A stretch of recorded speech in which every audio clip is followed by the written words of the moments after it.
დილამშვიდობისა. ეს საქართველოს პირველი არხია, თქვენ უყურებთ გადაცემას პირადი ექიმი მარი მალაზონია რესტორანაზე თარგმანით.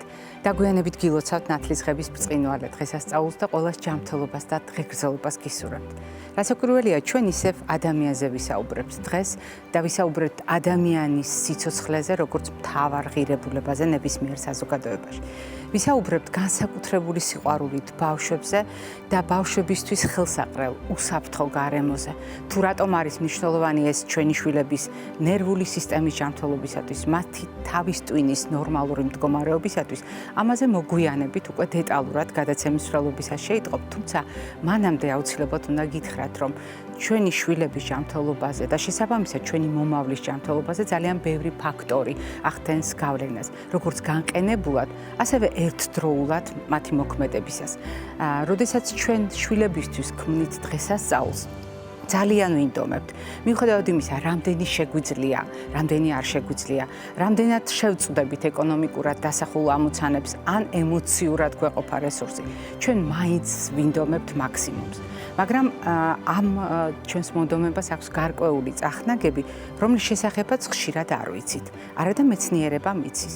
იცის და სწორედ ეს ცოდნა უნდა გავითვალისწინოთ დღევანდელ გადაცემაშიც და იმისთვის, რომ ეს ყველაფერი კარგად წარმოვიდგინოთ, ჩვენ გადავწყვიტეთ შეგვეფასებინა.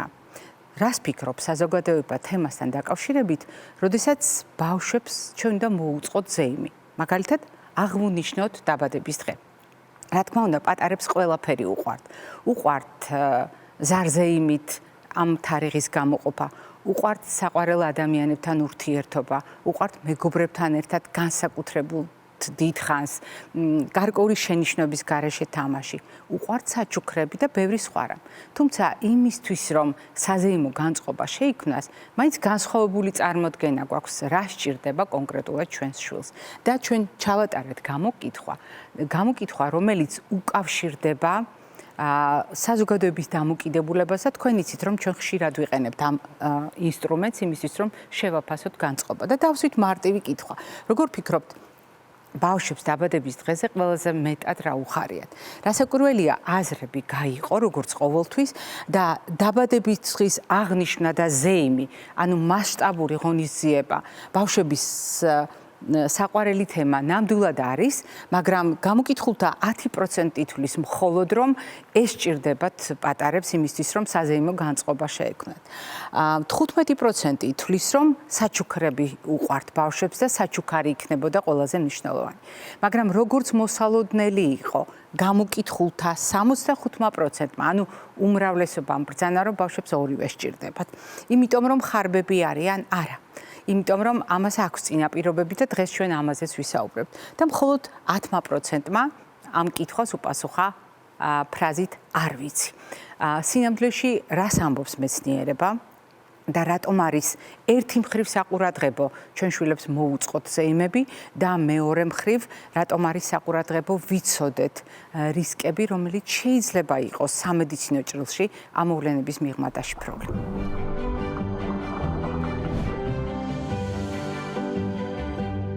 ჩვენ დიდი ხანია შევთანხმდით იმაზე, რომ ჩვენ შვილებს აუცილებლად სჭირდებათ დადებითი ემოციები.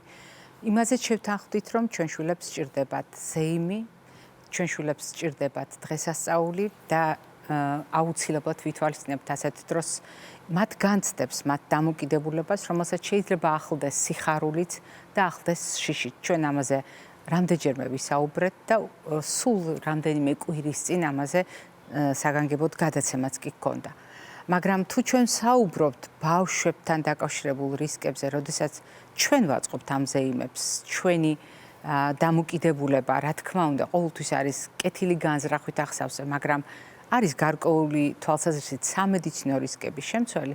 ეს განსაკუთრებით მნიშვნელოვანია მაშინ, როდესაც არა ერთი, არამედ ბევრი ბავშვი მონაწილეობს ასეთ ზეიმში და ეს შეიძლება იყოს მაგალითად გასართობ ცენტრში, დაბადების დღის ცენტრში და ასე შემდეგ. დღეს ჩვენ აი ამ საუბრების ციკლს გავაგრძელებთ ცოტა განსხვავებულ ჭრილში და საუბარს ვაგრძელებთ ჩვენი გადაცემის პირველ სტუმართან ერთად, რომელსაც თქვენ ძალიან კარგად იცნობთ, ის პრაქტიკულად ჩვენი გუნდის წევრი გახლავთ, ბავშვთა ნევროლოგი თამარე ტიბერიძე. თამუნა, დილამშვიდობისა. დილამშვიდობა. მე მაყურებელს გავახსენე ჩვენი საუბარი, რომელიც უკავშირდებოდა შიშსა და სიხარულს კონკრეტულ სადღესასწაულო განწყობასთან ერთად. ცოტა უცნაური შეხამება, სად დღესასწაული და სად ბავშვის შიში, მაგრამ როგორც საუბარმა დაგვარწმუნა და როგორც მაშინ საზოგადოების გამოხმაურებამ დაგვიდასტურა, ეს ნამდვილად ასეა. დღეს ვიდრე საუბარს დავიწყებთ, მინდა რომ კიდევ ერთხელ შევხედოთ ჩვენ გამოკითხვას, არა იმ გამოკითხვას, რომელიც მაშინ ჰქონდა, არამედ ახალ გამოკითხვას, რომელიც უკავშირდება ბავშვების დაბადების დღის აღნიშვნას, სადაც ჩვენ საჩუქარზეც ვფიქრობთ, კონკრეტულ სივრცეზეც ვფიქრობთ, იმის მიხედვით, როგორია ჩვენი ეკონომიკური შესაძლებლობა. რა თქმა უნდა, არიან სამწუხაროდ ბავშვები, ვისაც მსგავსი ფუფუნება არ აქვს, არც საჩუქარი აქვს, არც დაბადების დღის ცენტრში აღნიშნა, მაგრამ ჩვენ ვლაპარაკობთ ისეთ მდგომარეობაზე, როდესაც აი ამისი შეფასება როცა გვჭირდება და როგორც მოსალოდნელი იყო, უმრავლესობა თვლის, რომ ორივე სჭირდება ბავშვებს და ალბათ ეს არც არის გასაკვირი. რამდენად მნიშვნელოვანია ჩვენ გავითვალისწინოთ რისკები და საერთოდ არის თუ არა ასეთ შემთხვევაში სამედიცინო თვალსაზრისით რისკი და რატომ უნდა იყოს ბავშვის ნერვულ სისტემაზე გავლენის მქონე ეს რა თქმა უნდა, ძალიან დიდი მადლობა, ასევე ძალიან აქტუალური თემა, ვინაიდან შემდეგ ხშირად ასე ცოტა გადავადებულად სწორედ ამ არასასურველ გამოხმაურებას და არასასურველ შედეგებს ცოტა მოგვიანებით ვეჯახებით ხოლმე უკვე ბავშვობის ასაკისთვის. რა თქმა უნდა, დღესასწაული მნიშვნელოვანია და საჭიროა, ამიტომ ჩვენი დღევანდელი საუბრის მიზანი არის პირველ რიგში ის, რომ უსაფრთხოდ ჩავატაროთ ეს დღესასწაული და რისკების ქვეშ არ დავაყენოთ, ანუ იმ არ მოვინდომოთ ზედმეტად, ვინაიდან პირველი რეაქცია ბავშვისთვის ყოველთვის ეს ზედმეტად კაშკაშა, ზედმეტად ხმაურიანი, ეფექტური. რა თქმა უნდა, პირველ ეტაპზე ეს ტოვებს ძალიან ესეთ ამაღელვებელ შთაბეჭდილებას და ჩვენ ვთქვით ერთხელ, რომ ემოცია ასევე მიბმულია მეხსიერებასთან, შესაბამისად, რაც უფრო მძაფრია ემოცია, მით უფრო წარუშლელია შთაბეჭდილება და ამან შეიძლება ცოტა ილუზიად შექმნას, რომ რაც უფრო გადავაჭარბებთ ემოციებში და რაც უფრო გადავტვირთავთ ბავშვს ემოციებით, მით უფრო მძაფრად და ბრჭყალებში კარგად დაამახსოვრდება ეს დღესასწაული. დღესასწაული შეიძლება კარგად დაამახსოვრდეს, მაგრამ მოგვიანებით სრულიად გაუთვალისწინებელი შედეგების წინაშე დავდგეთ. კერძოდ, მთავარი რისკები, რაც ამ დროს არის ხოლმე და რაც შემოდის, ნახეთ, პირველი განსაკუთრებით, როდესაც ეს არის გასართობ ცენტრში, სადაც დამატებითი ტექნიკური აღჭურვილობა შემოდის, დამატებითი საშუალებები შემოდის, იქ თეატრალიზებული ანიმაციური წარმოდგენა შეიძლება იყოს და ასე შემდეგ, ძალიან დიდი რისკია, რომ ჩვენ სენსორული გადატვირთვა მივიღოთ ბავშვებს. ყველა გრძნობათა ორგანო, რომელიც ზოგადად გვაქვს ადამიანებს და მათგან განსაკუთრებით სმენითი და ვიზუალური ეფექტებით ძალიან დიდი ცდუნებაა ხოლმე, რომ გადავტვირთოთ ეს დღესასწაულები ვიზუალური ეფექტებით და სმენითი ეფექტებით. რაც არც თუ ისე კარგად აისახება ხოლმე საბოლოო ჯამში ჩვენი ბავშვების ფსიქიკურ ჯანმრთელობაზე. განსაკუთრებით თუ ამას დროში გახანგრძლივებული ეფექტი აქვს და როგორც წესი პროგრამა არ იგეგმება ხოლმე ხანმოკლედ, ხო, ეს ხო არ არის 5-10 წუთიანი ეფექტური რაღაცა პროგრამა. ეს არის სადღაც 1 საათი, ზოგჯერ 2 საათი გრძელდება, ხო? იმიტომ რომ დროში უნდა რაღაცა კარგად გაძღეს ბავშვის ემოციები და უშუალოდ ამ შთაბეჭდილებით, რაც მერე აღმოჩნდა, რომ მოგვიანებით გარკვეულ კვალს ტოვებს. რაც აუცილებლად უნდა გავითვალისწინოთ არის, რომ ზომიერება არის ყველაფერში მნიშვნელოვანი, რაც უფრო პატარაა ბავშვი, მით უფრო დამზოგველი უნდა იყოს ეს მიწოდებული და უშუალოდ ეფექტები, სპეცეფექტები, ასე ვთქვათ, ვიზუალური და სმენით. მაგალითად, ზედმეტად გადაჭარბებულად კაშკაშა გარემო. ჩვენ ვუფრთხით, ბნელი გარემო არ უნდა იყოს, არ უნდა იყოს ბინდის რაღაცა ეფექტი ამ შემთხვევაში, მით უმეტეს რაც უფრო პატარაა ბავშვი, მაგრამ ზედმეტად ცივი და კაშკაშა განათება ასევე დაუშვათ გადაჭარბებულად აღმგზნებია ბავშვისთვის. იმ ეტაპზე, რაც არ უნდა მოგწონდეს ჩვენ გადაჭარბებული ემოცია, საბოლოოდ ეს კარგ გავლენას ნერვულ სისტემაზე არ ახდენს. ამან შეიძლება გამოიწვიოს ძილის დარღვევა მოგვიანებით, შფოთვითი აშლილობა, გადაჭარბებული ემოციები, სიზმრებზე და ზოგადად ძილის რეჟიმზე, დღის მანძილზე ქცევის დარღვევა და ასე შემდეგ. იმას რო თავი დავანებოთ, რომ უშუალოდ თვალებზე შეიძლება ქონდეს დამტვირთავი ეფექტი და თვითონ თვალის გარსის მექანიკური გაზიანება გამოიწვიოს. კონიუნქტივის გარსი, რომელიც გარედან გვაქვს, ან ბადურის გარსი, რომელიც რეალურად თავის ტვინია, უკვე ბადურა გარსი, რომელიც ხედავს, ის უკვე რეალურად თავის ტვინია. ამიტომ პირველი რეკომენდაცია და სიფრთხილე, რაც ვიზუალურ ეფექტებს უკავშირდება ხოლმე, არ უნდა იყოს ცივი კაშკაშა განათება, სასურველია უფრო ყვითელი, უფრო დამზოგველი და უფრო გაფანტული განათება. არა შიშველი ნათურებით, მაგალითად, არამედ მაგალითად აბაჟურით დაფარული, არამედ გარკვეული შუშით დაფარული, რომელსაც გამფანტავი ეფექტი ექნება. ძალიან მნიშვნელოვანია გავითვალისწინოთ ციმციმის ეფექტი, რომელიც ძალიან დიდი ცდუნებაა ხოლმე, იმიტომ რომ ციმციმი იწვევს აჟიტირებას, იწვევს ძალიან ესეთ აქტიურ ემოციას იმ ეტაპზე, მაგრამ ის სასარგებლო თავის ტვინისთვის არ არის. განსაკუთრებით, რაც უფრო პატარაა ბავშვი, ეს არის მაგალითად 6 წლამდე ასაკი, ან თუნდაც მოზარდობის ასაკშიც, იმას რო თავი დავანებოთ, რომ არსებობენ ციმციმზე სპეციფიურად მგრძნობიარე ბავშვები, ზოგადად სხვა პრაქტიკულად ჯანმრთელი ბავშვებისთვისაც წამში 3 და მეტი სიგნალის მიწოდება უკვე არის ბევრი, ანუ უკვე არის ჭარბი დატვირთვა. აი თუ ჩაქრა, აი თუ ციმციმი, რომელიც წამში 3 და მეტია, მაგრამ არსებობს ეგრეთ წოდებული ფოტოსენსიტიური მდგომარეობა, რომელმაც ჩვენ ეს წინასწარ შეიძლება არც ვიცოდეთ, რომელმაც შეიძლება ეპილეფსიური გულყრის პროვოცირება კი მოახდინოს კონკრეტულად ამ სათანადო მეტად მგრძნობიარე უფრო მეტად მგრძნობიარე. რა თქმა უნდა, ეს არ ნიშნავს, რომ კონკრეტულმა განათებამ დაგმართა ეპილეფსია, თუმცა როგორც ტრიგერი შეიძლება ამ შემთხვევაში იყოს გამოყენებული.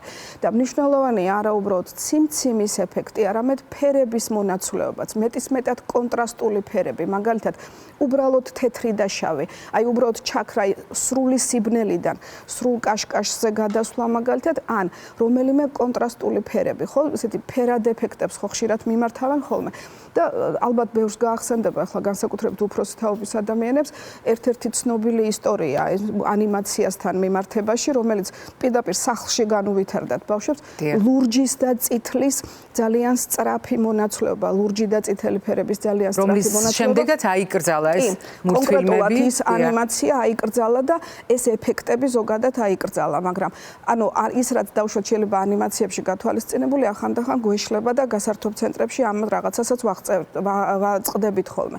და ასევე რაც მნიშვნელოვანია, თუნდაც ის დასაშვები ხარისხით ციმციმი არ უნდა იყოს მთლიან ეკრანზე, ან მთლიანად ვიზუალურ სივრცეში. ანუ ითვლება, რომ ციმციმის ეფექტი ვიზუალური სივრცის 25%-ზე მეც არ უნდა მოიცავდეს. ანუ ერთი მოყვითალო ნათება, უფრო თბილი და ყვითელი ნათება, დაფარული ნათურა და არა დაუშვათ შიშველი ნათურა.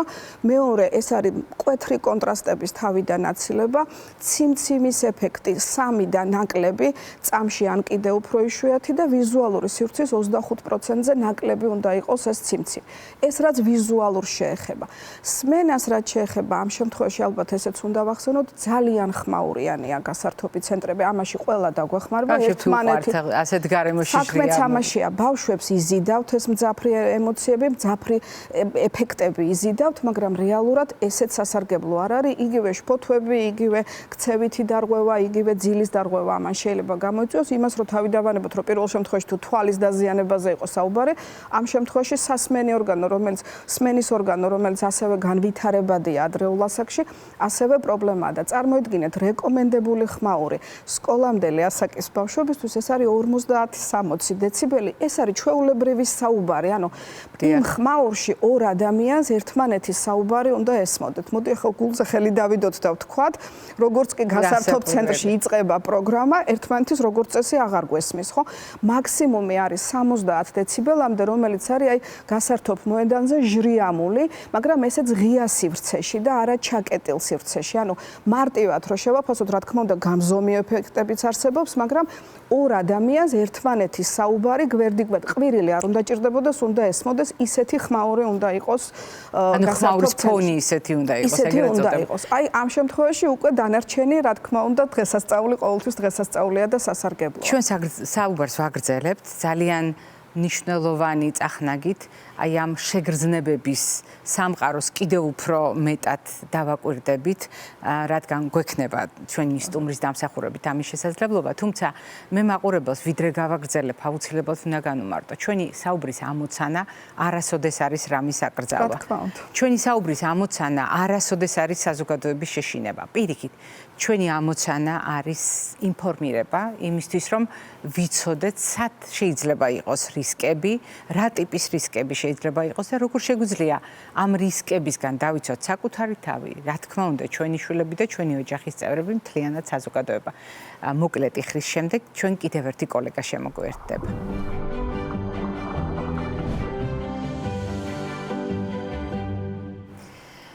ჩვენ საუბრობთ ბავშვებთან დაკავშირებით სადღესასწაულო ცენტრში, როგორ გრძნობენ ისინი თავს? კარგად თქვენ მეტყვით, თუმცა მედიკოსები თვლიან, რომ ჩვენ მეტი ყურადღება გვმართებს განსაკუთრებით მაშინ, როდესაც ჟიამულით გართულ პატარას შეიძლება სრულად განსხვავებული შეგრძნებები მართავდეს.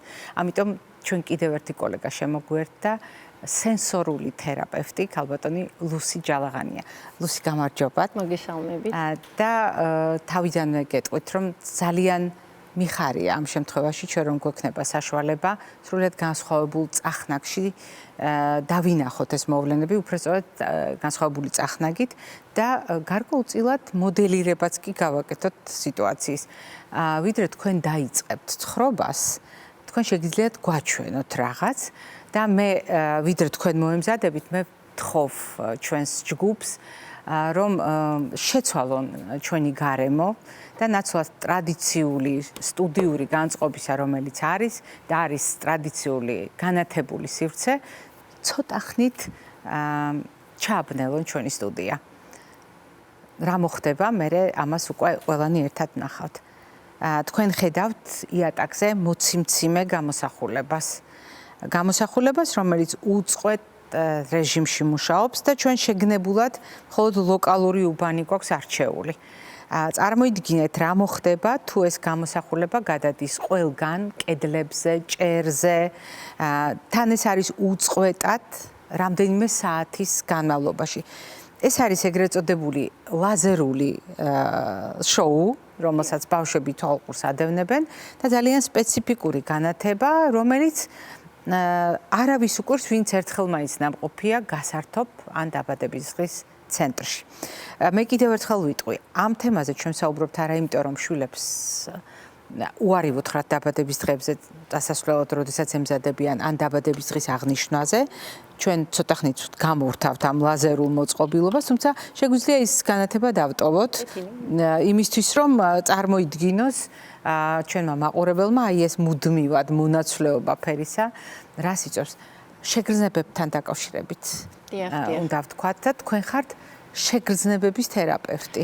დიახ, მე ვარ ოკუპაციური თერაპევტი, რომელიც მოიცავს სენსორული ინტეგრაციის ნაწილს და რატომ არის კავშირში სენსორული ინტეგრაცია გასართობ ცენტრებთან? იმიტომ რომ გასართობ ცენტრებში ხდება ზუსტად შეგრძნების გამოყენება. აქტივობები დაგეგმილია ისე, რომ მოიცავს რამდენიმე შეგრძნება, არა ერთი, არამედ 2, 3, 4, მეტი. და რატომ არის 2, 3, 4, ეხლავე ავხსნათ რა შეგრძნებები შეიძლება იყოს. ერთი ესე ვეძახით ვიზუალური სისტემა, იგივე ვიზუალური შეგრძნება, რომელიც თავისთავად გვეხმარება იმაში, რომ ვიკვლიოთ გარემო ვიზუალურად აღვიქვათ საგნები, ნაცნობი ადამიანები და ესე შემდეგ. მოკლედ ვიფუნქციონიროთ გარემოში ამ შეგრძნების გამოყენებით. რა თქმა უნდა, ზომიერად გარკვეული ტიპის განათების მქონე საგანი არ არის საზიანო, მაგრამ როდესაც ხდება ერთი შეგრძნების რამდენიმე შეგრძნებასთან ერთად შერწყმა და ხდება გამძაფრებულად, ესე ვეძახით, სტიმულირება, რომელიც არის აი აქ იხილეთ ლაზერის სახით ინტენსიურად ციმციმებს მოძრაობს, თუნდაც ეს განათება, რომელიც პირდაპირ მიმართულია მზერაზე, ძალიან ღრის თავის ტვინს, ან ინტენსიურად იღებს ძლიერ შეგრძნებებს და ვერ ასწრებს ამის გადამუშავებას თავის ტვინი. ერთი რომ ვიზუალურად დატვირთულია გასართობი ცენტრები, სამწუხაროდ საკმაოდ როგორც თქვი ძლიერი სტიმულებით, ლაზერული, მიმართული პირდაპირ მზერისკენ, მოძრავი განათებით, ესევე არის გამოყენებული აუდიალური შეგრძნება, ესე ვეძახით აუდიალური არხი. სადაც ხდება გასართობ ცენტრებში ძირითადად ვიბრაციის შემცველი, ესე რომ ვთქვათ, ბასის გამოყენება და ხდება მაღალხმაზე მიწოდება. ანუ როგორც თამონამ უკვე აღნიშნა, 50-55 დეციბელია ის ნორმა. შეიძლება 60-მდე იქნას გამოყენებული, თუ ეს ხდება რამდენიმე წუთით. ანუ ერთი სიმღერის ფარგლებში, ვთქვათ, იცეკვეს ბავშვებმა გაერთნენ, მერე ისევ დაიწია და კატეგორიულად დაუშვებელია საერთაშორისო სტანდარტით იყო 65-ზე ზემოთ. შესაბამისად, ესე იგი, თუ ჩემი ბავშვის შეგრძნებები აი ესე ინტენსიურად, ესე ვთქვათ, იბომბება, ესე ვეძახით ჩვენ ზედმეტი ბომბარდირება მოხდა ამ შეგრძნებების ვიზუალური სისტემის აუდიალურის და ჩვენ ვიცით რომ ბავშვები შვიდათ არ არიან გასართობ ცენტრში, არც უნდა იყვნენ შვიდათ მათი სენსომოტორული განვითარების შესაბამისად. ისინი ჩართული არიან სხვადასხვა ტიპის აქტივობებში, ხო? იქ არის წამყვანი, რომელიც დამატებით მიკროფონში აძლევს ინსტრუქციას და ეს ბავშვები ფიზიკურად უნდა იყვნენ აქტიური. ესე იგი, ერთ პატარა სივრცეში არჩევა ცოტა დიდი იყოს. ინტენსიურად ხდება რამდენიმე შეგრძნება ვიზუალური, აუდიალური და ჩვენ კიდევ ვეძახით ვესტიბულური პროპრიოცეპტორი, ანუ გარკვეული ტიპის ფიზიკური აქტივობებიც უნდა შეასრულოს ბავშვმა. სადაც წონასწორობის სისტემა აუცილებლად ჩართულია. ვესტიბულური სისტემა დიახ ჩართულია და საკუთარი სხეულის სახმა. დიახ, ზუსტად რაღაც აქტივობები უნდა გააკეთოს, ბარიერები გადალახოს. და არის რა, ბავშვების იქ შრიამული, აქტიურად არიან ჩართული ხმით, ესე რომ ვთქვათ, იქ შეიძლება მშობლების წამყვანს მიკროფონში მაქსიმალურად მაღალ ხმაზე აქვს გარკვეული ტიპის კომენტარები და ეს ძალიან ღლის ჩვენს თავის ტვინს. ჩვენ გვაქვს რესურსი გადავამუშავოთ გარკვეული ტიპის ინფორმაცია სენსორული შეგრძნებების საშუალებით, მაგრამ ჩვენი თავის ტვინი რესურსულია, ასე ვთქვათ, რაღაცა ინფორმაციის შემდეგ სჭირდება დარესტარტდეს, დაისვენოს. ესეთი ინტენსიური შეგრძნებების შემდეგ რა ხდება? ბავშვი იღლება, შეიძლება ღიზიანდებოდეს და გავლენას ახდენს მის ყურადღების კონცენტრაციაზე. იმდენი დისტრაქტორია გარემოში, ვიზუალური, აუდიალური, როგორც ვთქვი, რომ იქ სხვა ბავშვი მოძრაობს, მცირე სივრცეში ბევრი ბავშვი, ქაოსი. ამდენი შეგრძნება, რა თქმა უნდა, გავლენას ახდენს, როგორც თქვენ თქვით, თავის ტვინზე და ეს გრძელვადიან პერსპექტივას შეიძლება გამოვლინდეს, როგორც თქვით, ძილის დარღვევებზე, ემოციურ მდგომარეობაზე, ამიტომ აუცილებლად უნდა იქნას სტანდარტი დაცული, ის რომ ხმა გათვალისწინებული იქნეს უფრო დაბალზე და როგორც თქვი, ვიზუალურზე. ძალიან მოკლედ ვიტყვი, ხშირად როდესაც მქონია გამოცდილება ბავშვებთან შეხვედრის, ერთ-ერთი ჩივილი მშობლების არის გასართობ ცენტრში მაღალი ხმა აღარ დადის. იყო ერთხელ და მეტი აღარ უნდა, ყოველთვის ეშინია. ან ნახეთ, როდესაც და გვიან მიდის ბავშვი და უკვე ინტენსიური სტიმულაცია არის გარემოში, უკვე აღარ უნდა შესვლა. როგორც თან უნდა ვთქვა, შეიძლება ნელ-ნელა, როცა იწყება ეს პროცესი, ბავშვთვის სასიამოვნო იყოს, იმიტომ რომ ნამდვილად ააქტიურებს ემოციურ ნაწილს, ხომ? მომწონს რაღაცა ჟრიამულია, ლამაზია ყველაფერი, თანადავლებთან ერთად მაგრამ როგორც თქვი, შემდეგ გავლენას ახდენს უკვე იმ მომენტში შეიძლება დღის ბოლოს, ან შეიძლება რამდენიმე საათის შემდეგ სამყაროფერმა გავლენა იქცევას. ან სულაც მეორე დღეს ბავშვი რაღაც სხვანაირია, ან რაღაც სხვანაირად იქცევა, ან სხვანაირად უჩვეულოდ მოწყენილია, მიუხედავად იმისა, რომ მშვენიერი დღე ქონდა. აი მოწყენილობა, სხვა შეიძლება ეს გადაწვა ზუსტად. არის, როდესაც აჟიტირებით რეაგირებს და არის, როდესაც მკვეთრად, აი მოდუნებული ხდება, მივარდნილი ხდება სიტყვაზე და რამდენიმე დღის მანძილზე გეგონება ძველებური რესურსი აღარ აქვს აქტივობის. ეს შეიძლება უფრო საყურადღებოც იყოს, ანუ იმდენად გადაიწვა მთელი მისი რესურსი ადაპტაციის, რომ რამდენიმე დღე დასჭირდა მისი შესაძლებლობების, ინტერესების, ყურადღების დარესტარტებას ამ შემთხვევაში. იმას რო თავი დავანებოთ, რომ წვავ პერიოდში ზოგჯერ გულისრევა, ღებინება აი ამ ძაფრი დაბომბვით, ასე ვთქვათ, სტიმულების და შეიძლება საკვებს დაბრალდეს, არა და გამღიზიანებლების გამოა რომ გულიერევა ბავშვს. სწორედ ეს მინდოდა მეთქვა, ვინაიდან გასართობ ცენტრში როგორც წესი კვებაც იგულისხმება ამ შემთხვევაში, არასწორად ხდება გადატანა შემდეგ აქცენტების და ისრების, ამ დროს სწორედ თურმე ეს დავუშვათ ვიზუალური ეფექტი ან აუდიო ეფექტი იყო ამისი მიზეზი. როდესაც ჩვენ საუბრობთ ბავშვების წახალისებაზე, ჩვენ გულისხმობთ მაგალითად თუნდაც კვებაზე, მე როდესაც საუბრობ, მრავალი წლის მანძილზე ხას უსვამ ხოლმე. რამდენად მნიშვნელოვანია კვება როგორც სიამოვნების წყარო. ეს განსაკუთრებით საყურადღებოა ბავშვებთან ურთიერთობაში, როდესაც ჩვენ იგივე ვიზუალური, ანუ დანახვითი სტიმულები, შეხებითი სტიმულები, საგემოვნო სტიმულები, ხმაური იბრაწება, რაღაც შიშხინის ხმა და ასე შემდეგ. აი ეს ყველაფერი ძალიან მნიშვნელოვანია. თქვენ ამის სპეციალისტი ბრძანდებით და იცით რომ შეგრძნებების მკურნალობა, უბრალოდ შეგრძნებების მართვა ძალიან მნიშვნელოვანია ადამიანის ჯანმრთელობისათვის. მაშინ რატო ვლაპარაკობთ დღეს ჩვენ? ერთი მხრივ ვიცით რომ ბავშვებს უნდა დღესასწაული, ბავშვები გასართობადაც უნდა წავიყვანოთ, დაბადების დღეც აღუნიშნოთ. ბავშვებს სჭირდება შეგრძნებების გამძაფრება. მაშინ რატომ წამოვიწყეთ ეს საუბარი? რა გამოსავალს ვთავაზობთ იქიდან გამომდინარე, რაც პრაქტიკული ცოდნა გვაქვს და რასაც ვკარნახობს საერთაშორისო გამოცდილება?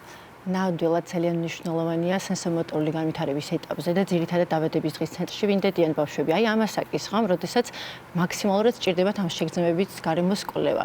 მაგრამ როგორც თქვი, შეგრძნება არის საკმაოდ ინტენსიური, როდესაც ზედმეტი სტიმულაციით ხდება მიწოდება ბავშვისთვის, ან შერეულად, რამდენიმე შეგრძნების ერთდროულად მიწოდება ხდება. აუცილებლად უნდა დავიცვათ ბალანსი, რომ თუ თქვათ წამყვანს დაგეგმილი აქვს აქტივობა, ინსტრუქციული კონტროლით, ფიზიკური აქტივობა. არ არის საჭიროდ ფონად კიდევ რაღაცა მაღალ ხმაზე იყოს მუსიკა ან ვიზუალური განათება. ან თუ გადაწყვიტა აქტივობა სახალი, ისე რომ ცეკვაში ჩაერთონ ბავშვები.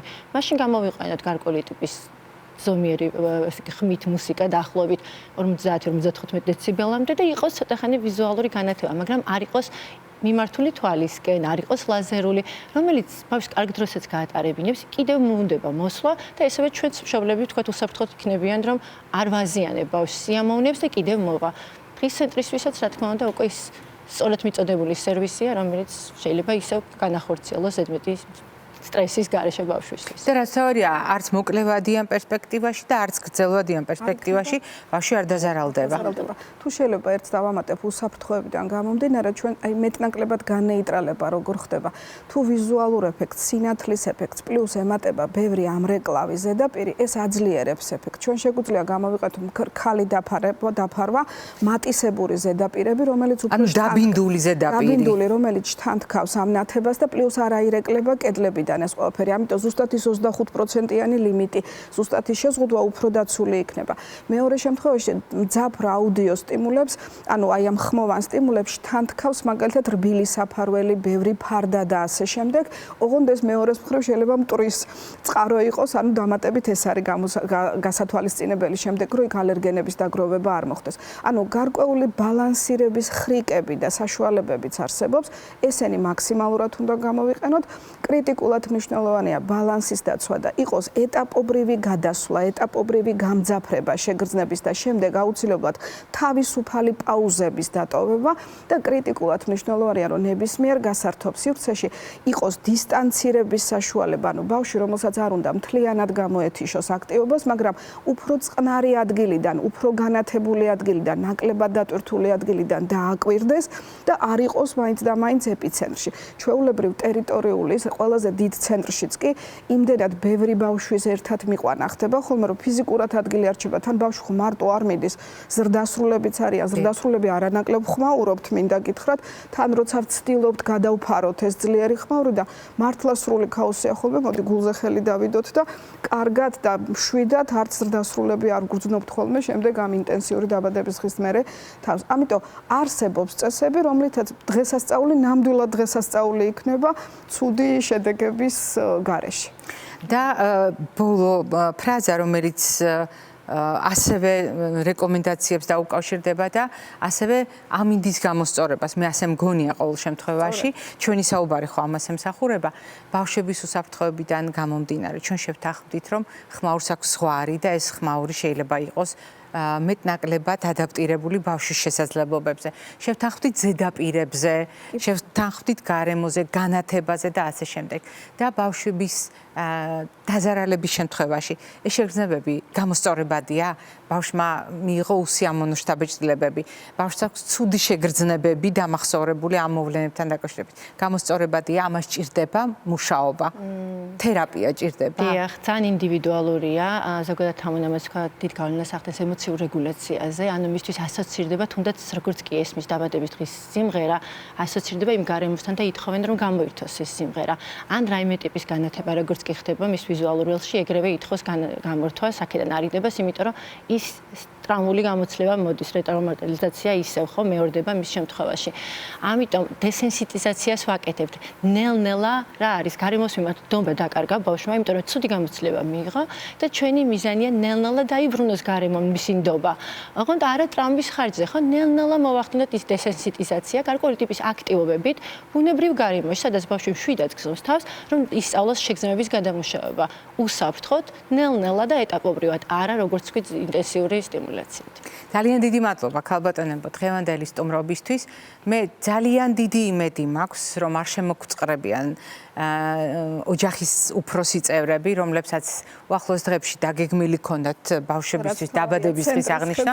ყველაზე მეტად მე ეჭვი მაქვს, რომ შეიძლება ეს ინფორმაცია ეხამუშოთ სხვადასხვა გასართობი ცენტრის ორგანიზატორებს, თუმცა ის რომ შეიძლება ამ ყველაფრის ორგანიზება ბავშვებისათვის ნაკლები რისკით, ეს თქვენ უკვე ბრძანეთ, თქვენ ხართ ამ საქმის პროფესიონალი. ჩვენ არ ვებრძვით. რა თქმა უნდა, ნამდვილად იმისათვის რომ ბავშვებისთვის ეს მართლაც იყოს და ყველასთვის უსაფრთხო დღესასწაული, თქვენ ალბათ შენიშნეთ აი ეს ციმციმა, ძალიან მოკრძალებული, მხოლოდ ერთადერთი წყარო იყო ჩვენს გადაცემაში და იყო თუ არა გამღი გამღიზიანებელი ჩვენთვის და იყო თუ არა თქვენთვის გამღიზიანებელი, თუნდაც რამდენიმე წუთის განმავლობაში მოდით კრიტიკულად შეაფასეთ ჩვენი საუბრის დასრულების შემდეგ და აუცილებლად გავითვალისწინოთ ყველა ის რისკი, რომელიც ნამდვილად შეგვიძლია ავარიდოთ ჩვენ შვილებს, იმისთვის რომ მათ მართლაც ჰქონდეთ ზეიმის განცდა და ამ ზეიმმა მათი ჯანმრთელობისათვის მოკლევადიანი და გრძელვადიანი უსიამოვნო შედეგები არ მოიტანოს. მაყურებელს შევახსენებ, რომ დღევანდელი ჩვენი გადაცემის სტუმრები ბრძანდებოდნენ ბავშვთა ნევროლოგი ქალბატონი თამარ ედიბერიძე და ოკუპაციური თერაპევტი, სენსორული თერაპევტი ქალბატონი ლუსი ჯალაღანია. მე არ გემშვიდობებით, წინ კვებით შუქნიშანი გველოდება.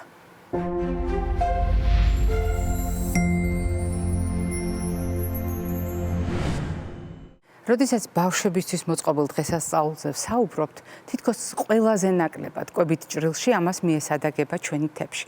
არადა ჩვენ შევთანხმდით, რომ ეს არის პრინციპების ერთობლიობა, რომელსაც ვითვალისწინებთ ყველა სიტუაციაში. რატომ? იმიტომ რომ ჩვენ შეგვიძლია ერთ თეფშზე, ანუ ერთი დღის რაციონში თავი მოუყაროთ ბოსტნეულსაც, ხილსაც, როგორც დღიური რაციონის ნახევარს და მეორე ნახევარზე ცილოვანი კომპონენტი და მარცვლეულ ბურღულეული შევუხამოთ ერთმანეთს. რა ხდება მაშინ, როდესაც ბავშვებზე ვსაუბრობთ? რა ხდება მაშინ, როდესაც ბავშვებისთვის მოწყობილ დღესასწაულზე ვსაუბრობთ? როდესაც საახალწლო მარათონის ფარგლებში ჩვენ არაერთხელ შევეხეთ ბავშვებთან დაკავშირებულ თემატიკას, ჩვენ გულისხმობდით იმას, რომ ბავშვებისთვის უსაფრთხო გადაწყვეტილებები მიიღოთ უფროსებს. და სრულიად ლოგიკურია, რომ უფროსები ზედმეტად ღელავენ და ვღელავთ იმისთვის, რომ ჩვენი შვილები კვებითი არჩევანის შემთხვევაში იყვნენ მაქსიმალურად დაცულები. მაგრამ თუ ჩვენ ვლაპარაკობთ მდგომარეობაზე, როდესაც ბავშვების ცხოვრების წესი უნდა გადაეწყოს, რა თქმა უნდა, ბევრი ფაქტორია გასათვალისწინებელი. არდადეგების განმავლობაში გათავისუფლებული ბავშვები, მიუხედავად იმისა, სადღესასწაულოდ დაბადების დღისთვის ემზადებიან ან დაბადების დღეზე სტუმრად მიდიან, მოითხოვენ გარკვეულ რეჟიმს და ამას ჩვენ ხედავთ უფროსები, ჩვენ ხედავთ ამის საჭიროებას. თუმცა პატარებს ამის საჭიროება არ აქვთ, გარწმუნებთ.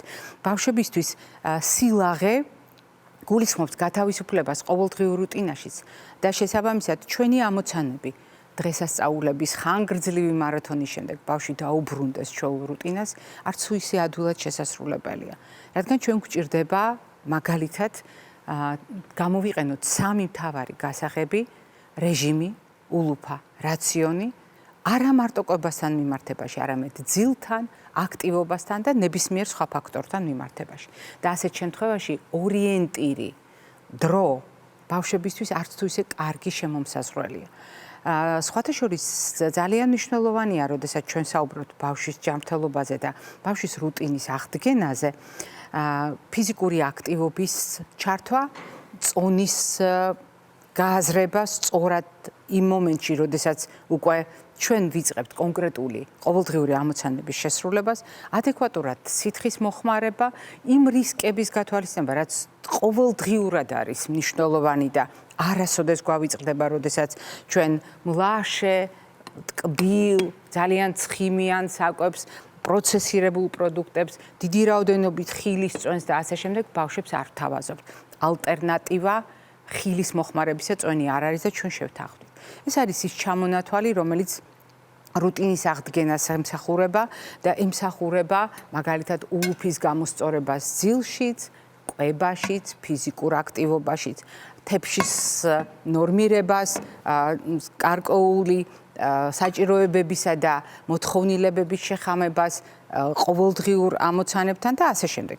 ეს ის არის, რაზედაც ჩვენ ყოველწლიურად, ყოველდღიურად ვსაუბრობთ, მაგრამ თუ ჩვენ ვსაუბრობთ ბავშვების მიმართ სადღესასწაულო დღეებში შეზღუდვებზე, აქ უნდა გავიხსენოთ ორი ძალიან მნიშვნელოვანი საკითხი. შესაძლოა ბევრისთვის ეს იყოს არც ისე სასიამოვნო ანალოგია, მაგრამ გაგახსენებთ ორ ტერმინს: ანორექსია და ორთორექსია. ანორექსია, ანუ მადის უქონლობა. ორთორექსია, ანუ გაწონასწორებული მადა.